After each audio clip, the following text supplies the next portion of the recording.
एक होता है इमोशनल कप। हर बच्चे का एक इमोशनल कप होता है, इसको ऐसे समझो। जिस बच्चे का इमोशनल कप खाली हो जाता है वो बच्चा बहुत गलत डायरेक्शन में जाता है। जिसका इमोशनल कप भरा होता है वो हाई सेल्फ एस्टीम के साथ ठीक आगे चलता है। इसके लिए आपको love, affection, sense of security और अटेंशन देना पड़ेगा, उसका इमोशनल कप भरा रहे। अगर आपने उसके साथ खेले, फ्रेंडशिप किया, क्वालिटी टाइम दिया और प्रेम किया, उसको प्रेज किया, अप्रिशिएट किया, उसका कप भरा रहेगा। लेकिन अगर आप उसको पब्लिक में बेइज्जती किया, क्रिटिसाइज किया, एब्यूज किया, निग्लेक्ट किया, उसका ह्यूमिलिएशन किया, उसको पनिशमेंट दिया बिना किसी रीजन के, वो अकेलापन महसूस करता है, फेलियर महसूस करता है, रिजेक्टेड महसूस करता है, उसका इमोशनल कप खाली हो जाएगा बिल्कुल। और फिर वो इमोशनल कप भरने के लिए कहीं बाहर जाएगा, किसी और के पास जाएगा, गलत दोस्तों के पास जाएगा, गलत जगह पे जाएगा, गलत वेबसाइट्स खोलेगा। वो लोगों से अपने इमोशनल कप को भरने के लिए खींचेगा तरीके, मिसबिहेव करेगा टेंशन गेन करने के लिए, मैनिपुलेट करेगा, जेलसी हो जाएगी उसको दूसरों को देख के। आइसबर्ग देखा है आपने? आइसबर्ग को समझो आप, इससे समझ आएगी आपको बात। आइसबर्ग होता है वो बर्फ की चट्टान जो समुद्र के अंदर होती है, लेकिन 10% दिखती है, 90% पानी के नीचे होती है। आइसबर्ग में पानी के नीचे बहुत बर्फ है, वो दिखती नहीं है, दिखती 10% है, खाली ऊपर ऊपर। बच्चों की जिंदगी भी ऐसी आइसबर्ग के जैसी है।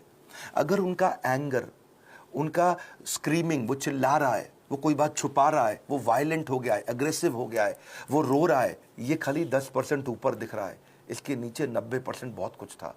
उसकी एंग्जाइटी, फ्रस्ट्रेशन, उसका डिस्ट्रेस, उसका ट्रस्ट ना कर पाना, उसका फेलियर, उसका ग्रीफ, उसका अनश्योर होना, उसका स्ट्रेस में होना, अटैक्ड महसूस करना, उसका हर्ट महसूस करना, उसका वरिड, अलोन, लोनलीनेस फील करना, ये सब समुद्र के नीचे था। और समुद्र के ऊपर क्या है? थोड़ी सी बर्फ दिख रही है। आप उस बर्फ को लेकर ट्रीटमेंट कर रहे हो, जो नीचे दिखती हुई बर्फ को लेकर कर रहे हो, जो नीचे छुपी हुई बर्फ है, उसको ठीक करना है। इसलिए करेक्शन नहीं, इंस्पिरेशन। बच्चे, पता है, अगर आपको उनको सफल बनाना है, उनकी सफलता का स्कोर बोर्ड बना दो, गेमिफाई कर दो। इसको क्या बोलते हैं? Gamification of value inculcation. अगर आप उनमें संस्कार डालना चाहते हो तो गेमिफाई कर दो उसको। इसको गेम देखो, बिकॉज अगर स्कोर बोर्ड बना दोगे ना तो वो जीतना चाहेंगे। देखा आपने, क्रिकेट का स्कोर बोर्ड होता है, बास्केटबॉल का स्कोर बोर्ड होता है। जैसे स्कोर बोर्ड चालू होता है, बच्चे जल्दी खेलते हैं, एनर्जी से खेलते हैं।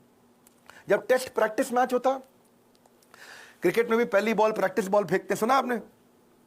कौन खेलता है उससे? बल्ला घुमाता नहीं बच्चा, ठीक, क्या फर्क पड़ता है, आउट भी हो जाए तो भी कोई फर्क नहीं पड़ता। लेकिन जैसे ही स्कोर बोर्ड शुरू होता है, बच्चे जान लगा के खेलते हैं, अबे जीतना है अपने को, एनर्जी आ जाती है उनकी। वैसे ही आप भी कुछ इसको वैल्यू, संस्कारों को बिल्ड करने के लिए गेम क्यों नहीं बना देते? कोई टोकन लेके आओ बाजार से, उस पे 1 रुपया, 2 रुपया, 5 रुपया, 10 रुपया लिखो टोकन पे, और उनके साथ डिस्कस करो, अगर ये बिहेवियर करोगे तो तुम्हारे इस बॉक्स के अंदर मैं 2 रुपए का टोकन डालूंगी, 5 रुपए का डालूंगी, 10 रुपए का डालूंगी, या डालूंगा अगर आप पिताएं तो। और अगर तुमने ये गलत बिहेवियर किया तो ये टोकन बाहर निकल जाएगा, तुम्हारा रोज का स्कोर बोर्ड बनेगा शाम को। अगर वो सुबह टाइम से उठा तो 2 रुपया मिला, अगर उसने ब्रश टाइम से किया तो 2 रुपया मिला। रुपया मतलब पॉइंट, आपने बोला, मैं पॉइंट कह रहा हूं, उसको रुपया दें या पॉइंट दें, लेकिन बाद में उसको रिडीम करने का तरीका बना दो, है जी। अगर टाइम से होमवर्क किया तो 5 नंबर मिल गए या रुपया मिल गया। अगर आप वो समय से सोने चला गया तो 2 रुपया मिल गया। अगर वो समय से खाना खाएगा तो 7 रुपया मिल गया। अगर टेंट्रम करेगा तो काट लो, सामान फेंक रहा है इधर उधर तो काट लो, उसमें से निकाल लो, चिल्ला रहा है, गाली दे रहा है तो 7 रुपया निकाल लो, अगर मिसबिहेव कर रहा है माता पिता के साथ तो 10 रुपया निकाल लो, ओबे नहीं कर रहा आपकी बात, 7 रुपया निकाल लो, किसी को गाली देता है, थूक देता है किसी के ऊपर तो 10 रुपया निकाल लो। तो आपने तरीका निकाला। इससे क्या होगा? शुरू शुरू में तो पॉइंट गेम के चक्कर में वो अच्छे बिहेवियर्स को प्रैक्टिस कर जाएगा, पर आने वाले समय के अंदर वो उसकी आदत बन चुकी होगी, वो उसके बिहेवियर में, उसकी प्रैक्टिस में आ चुका होगा, और फिर उसकी लाइफ, इसको बोलते हैं गेमिफिकेशन।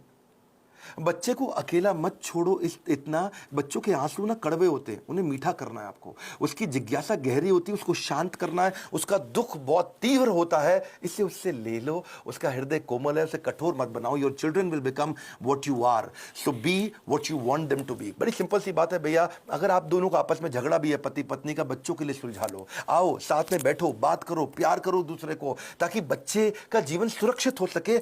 ये फादरिंग नहीं है, मदरिंग नहीं है, ये पेरेंटिंग है। गलती किसी की भी हो, आप दोनों में से ईगो को साइड में रखो, बच्चे को और सिखाओ, आगे बढ़ाओ।